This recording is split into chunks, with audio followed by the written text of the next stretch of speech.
Hello everybody, welcome back to another episode of Phenomenal Views, and you know what? I am sorry for not being able to make a video in a while. I have honestly just gotten lazy, but I've also been taking some acting classes, so maybe I've been trying to help out my performance. How's it working? No, but I tell you, there is so much snow outside, you can't even believe. We got like 8 to 12 inches of snow down here in Elizabeth City, North Carolina last night. But what am I here to talk about today? I am here to talk about a good animated film, a very good animated film by DreamWorks, by John Cleese, that made me cry in the year 2000, in the summer of 2012. No, let me rephrase that, summer of 2013. What movie am I talking about?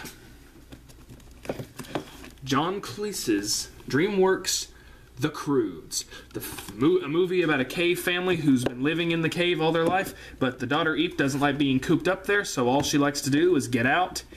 And the dad, of course known as Grug, keeps freaking out because he's trying to protect her and keep everyone from dying, so he thinks the only thing that you can do is stay in the cave. Curiosity is bad, anything new is bad, going out at night is bad, everything fun is bad.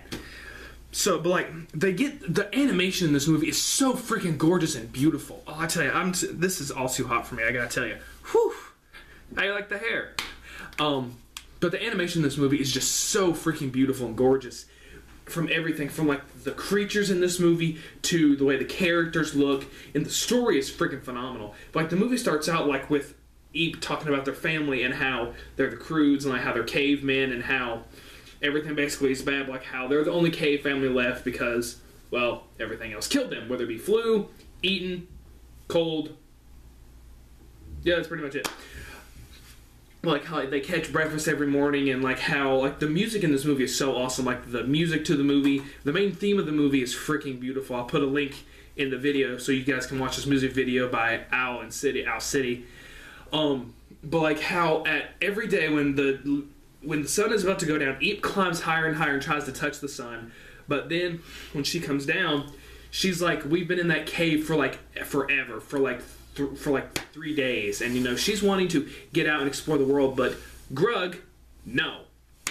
So we get some great voice actors. Nicolas Cage is Grug, Emma Stone is Eep. We get Catherine Keener as Ugg, Eep's mom. And one of the directors, Chris Sanders, does the voice for Belt, Guy's companion. And then we get Graham, who was played by the person who does Graham is very hilarious. How every day, like he always counts and sees, Grug always counts and sees who is who's alive. So he's like Ugg Thunk, who was also played by Clark Duke, who also played in Hot Tub Time Machine.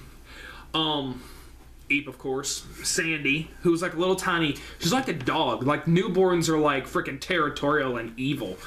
And then Ugg's like, Mom? Still alive? It's so early. So like they had this running joke going along, was like, if something happens, she'll die. He's like, let's do it. So they go and they catch their breakfast, and like this family there's so many things in this family, like Eep wanting to get out on her own, find new things in the world. Sorry, still getting over a cold. And how basically Grug feels like it's his job to protect the family. You know, he's the dad, so you know he's got to protect his daughter, his other daughter. He's got to protect his son. He's got to protect his wife, and even though he's also got to protect Graham, even though he hates her. So one night, Eep wakes up and she hears something. She sneaks out of the cave. Like, they do this really good thing, like how Eep and them are always attached to the cave. Like, they have to go like, I'll be back. Like, they take their hands off the cave, and like Eep can do some really good parkour. I mean, Assassin's Creed good. I mean, oh my gosh. Of course, though, she's the only one who tries anything, so of course she's going to be freaking skilled. But when she runs into Guy, the first thing she sees fire. You know, it's the very first thing she ever sees besides, you know, her family and everything else. And then she sees a guy who looks like a warthog. So they're fighting over, like, when she's getting ready to kill him, she sees his hands. And then we get the voice of Ryan Reynolds playing Guy, who says the end is coming. And Belt goes, dun, dun, dun.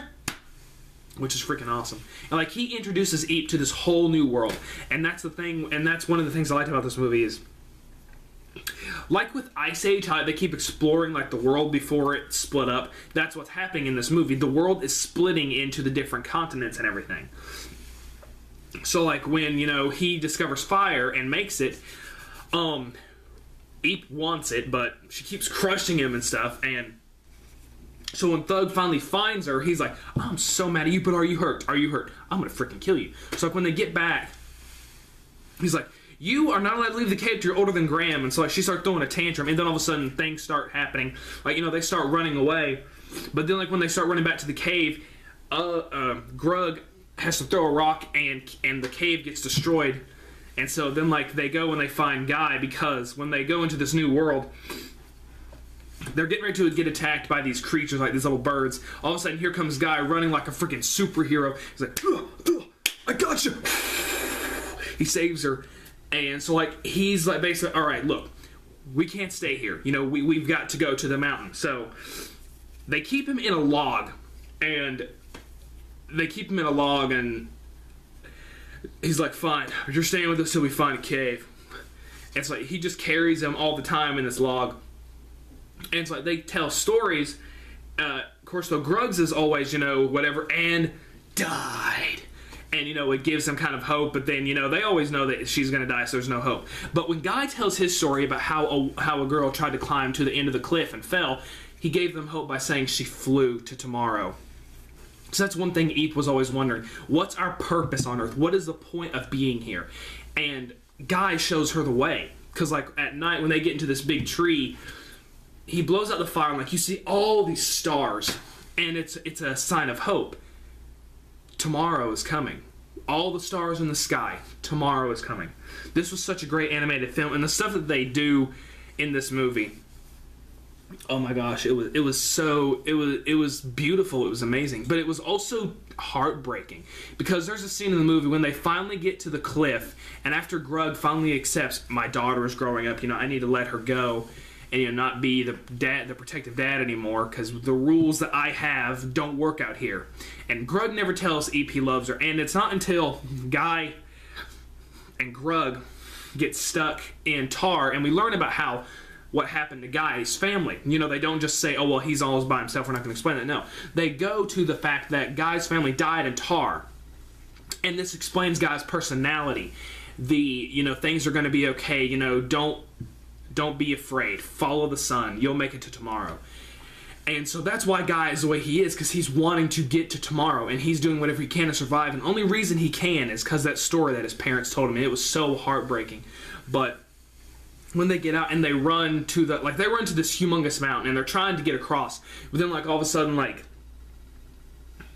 lava or a pyroclastic cloud breaks across the earth, and there's only one way they can get across. So he's like, everyone's like, we got to get back to the cave, but Grug's like, no more dark, no more hiding, no more caves. I don't have ideas, but I do have my strength.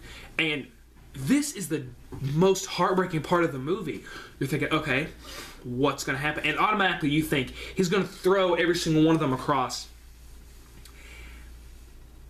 But when I first seen this movie, I about cried my eyes out, because Grug's like, you're thinking, oh my gosh, the movie is going to end with Grug having to stay and die, and the rest of the Croods move on. It's so heartbreaking. I cried. The 2 or 3 times I've seen this movie, I cried like a baby. Even though I've seen it before, it still plays with your head. You're thinking, he's going to have to stay there. This just went sad completely. It's an awesome story. It's awesome character development, awesome animation. John Cleese did a very good job on this movie. And we are going to get a sequel eventually. I just don't know when. But one of the best things is when Grug is by himself, and this cat who has been trying to chase him and kill him, even the most terrifying creatures are afraid of something. So, like, he makes fire finally, like, he draws a picture. And, like, this makes you cry, too, because, you know, you get to thinking the movie is going to end, but it's going to end with him drawing a picture of him being with his family. And he even considers Guy now a part of his family. So, like, the big tiger comes in after him. But, like, he lights the fire, and all of a sudden the tiger blows it out. But then they're working together to keep it lit. And the tiger is afraid, and Grug goes to comfort it, and he's not afraid of it anymore. Even the biggest scary thing is afraid of something. And so Grug finally gets an idea. So what he's going to do is he's going to make those birds carry him and the tiger out, from a rib cage covered with tar. And he gets every single animal they run into. Thunk's dog Douglas, 2 other creatures that they ran into in the movie, a same-tail lemur. And it's just like they're blowing their shells, because that's something that guy gave her, was a shell to call. And so like they're all blowing the shells, like, you know, trying to signal her dad, or, you know, like, I guess a memorial, you know, like, we'll always blow the shell. But then like he makes it across because of his idea. And so like when they're all blowing their shells, you know, Graham's like, I'll tell her. It's like, you know, if your dad were here, he would probably say, get out of the way. And so, you know, then like they all get reconnected, and then we finally get the connection between Eep and Grug as she says, I love you too. And so then, like, you know, we get another narration by Eep of how they're not just cavemen anymore. They changed the rules, and they're going to stay where they are. And, you know, you can tell that there's going to be a sequel. With as many likes, I'm guessing this was a top animation movie. I loved it just like I loved Wreck-It Ralph. Guys, I am suggesting you go and buy the Croods movie. The Croods is a good family time. It is a good movie that you will love. It is not a waste of brain cells. It is not a waste of time. You will have a good time. You will laugh. You will cry. That's about it. You'll laugh and you'll cry, and you'll just have a great time. Guys, I am Nick Smith, otherwise known as a Phenomenal Critic. What do you think about the awesome hair? Comment below and subscribe. Tell me what other movies you'd want me to review. Do you like the Croods? Did you not like the Croods? What did you like about the Croods? What would you like the Croods sequel to be about? Comment below. Tell me what you like, what you love about this video, what you didn't like. Guys, I am Nick Smith. I will put the music video from the Croods, Shine Your Way, in this video. Have a good day.